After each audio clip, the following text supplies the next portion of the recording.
It's a tough pill to swallow, isn't it? That feeling when you hear stories, usually from someone you know, maybe a friend or a distant relative, about how they invested early. They'll casually mention buying into some company years ago, or how they just got lucky with a stock. Their voice might carry a hint of pride, sometimes even a little bit of smugness. You listen, nodding along, but inside, a knot tightens. You think, if only I had done that, if only I had known.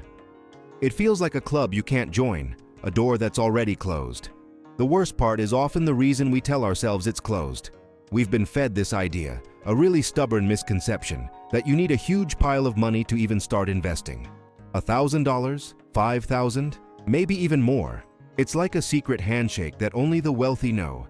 This belief, this old mindset of financial limitation, it whispers in your ear, telling you that your current bank balance isn't enough. It tells you that because you're not starting with a fortune, you shouldn't bother starting at all. It's a cruel thought, really, because it keeps so many people stuck, watching from the sidelines while others seem to effortlessly build wealth. I know that feeling all too well. For years, I felt like I was constantly playing catch-up. Every time a friend talked about their growing portfolio, or someone online posted about their early retirement plans, I'd feel that familiar pang. It wasn't exactly jealousy, more like a sense of being left behind. Like everyone else had figured out some secret code, and I was still staring at a locked door, convinced I didn't have the key. My own financial situation, living paycheck to paycheck in my modest apartment, felt like an unbreakable chain. The idea of investing seemed as far-fetched as owning a yacht. The old mindset of financial limitation had a strong grip on me. It told me that investing was complex, risky, and reserved for people with fancy suits and insider information. It convinced me that my small earnings were meant for bills, not for building a future. It was a constant battle, this internal voice telling me to just keep my head down, keep working, and hope for the best. There was no room for big financial moves, it said, just survive. But then, something shifted. It wasn't a sudden burst of anger or frustration. It was quieter, more like a growing stubbornness. A quiet determination started to build inside me. What if that old mindset was wrong? What if the door wasn't actually locked, but just needed a different kind of key? I started to wonder if there was a way to chip away at that barrier, even with the small amount I had. It felt almost rebellious to think that way, to challenge what everyone, including myself, had always believed. I realized something profound. The biggest gains aren't made by those with the most money, but by those with the most courage to start. It's not about the size of your first step, but about taking that step at all.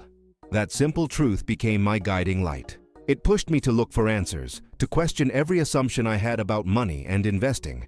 What if I told you that you don't need thousands? What if you could start building that future right now with just $100? It sounds impossible, I know. It sounds like a trick, or something only for people with special access. But it's not. It changed everything for me. Before we continue, subscribe to the channel and tell us in the comments where you are watching from. That determination, that quiet rebellion against the old mindset of financial limitation, pushed me back into my past. I started thinking about all those years, the ones filled with the daily grind, the constant worry about money. My journey wasn't unique. It was the typical story of someone trying to make ends meet in a modest living situation. My apartment was small, functional, set in a neighborhood where everyone seemed to be doing pretty much the same thing, working hard, paying bills, and hoping for a little extra at the end of the month. Living to paycheck wasn't just a phrase. It was a way of life that shaped every decision. Every dollar had a job, usually to cover rent, groceries, or transportation. There was no room for error, no buffer for the unexpected. The constant pressure of bills felt like a heavy blanket, always there, always pressing down. I wanted financial security, that feeling of not having to check my bank balance before buying a coffee, but it felt like a distant dream. Investing, that was for other people, people who didn't have to worry about the gas bill next week. The complexity of it all, the jargon, the perceived high entry barriers, it all combined to create a solid wall between me and any thought of putting money into stocks. It was easier to just dismiss it, to say it wasn't for me. I remember one specific time, my old car needed a new starter. It was an unexpected expense, about $300, which felt like a fortune at the time. That repair completely derailed my carefully planned budget for the month. I had saved a tiny bit, maybe $50, but that was instantly gone. The rest had to come from my already stretched food budget. meaning a lot of instant noodles for the next few weeks. Moments like these weren't rare. They were the norm. Every time I tried to save, something would come up and eat away at it. It was a constant struggle to build any kind of cushion, let alone think about investing. The temptation of consumer debt was always there, a quick fix, a way to bridge the gap, but I knew that was a trap I couldn't afford to fall into.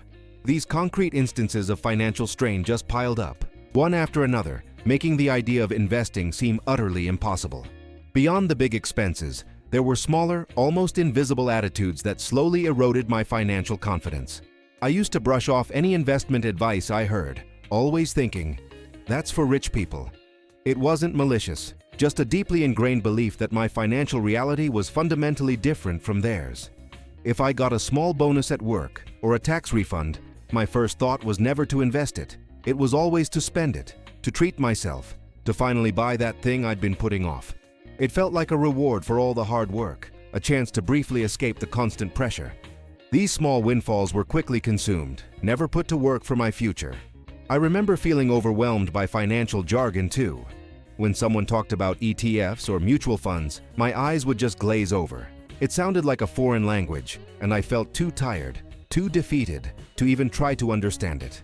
These weren't major disasters. They were just daily habits. Small choices that kept me stuck in the same financial patterns, preventing any real progress. The old mindset of financial limitation had truly settled in, making me believe that this was just how my financial life was destined to be. The weight of that old mindset was heavy, but the quiet stubbornness I mentioned earlier started to turn into something more. It became a hunger for knowledge, a refusal to accept that my financial future was predetermined by my past struggles. I made a crucial decision. I would actively seek solutions. The old way wasn't working, and simply surviving wasn't enough anymore.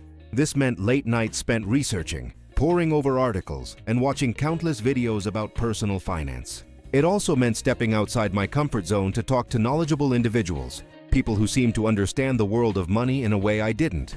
Some of them were friends who had started investing, others were just online mentors whose advice resonated with me. What I discovered was eye-opening. The world wasn't just about traditional stockbrokers and massive portfolios. I learned about micro-investing platforms, apps designed to make investing accessible to everyone, even those with very little to start. Then came the concept of fractional shares, the idea that you don't need to buy an entire expensive stock. You can buy just a piece of it. This was a game changer. My initial skepticism slowly gave way to a cautious optimism. It wasn't about getting rich overnight, but about finding my way to finally get started.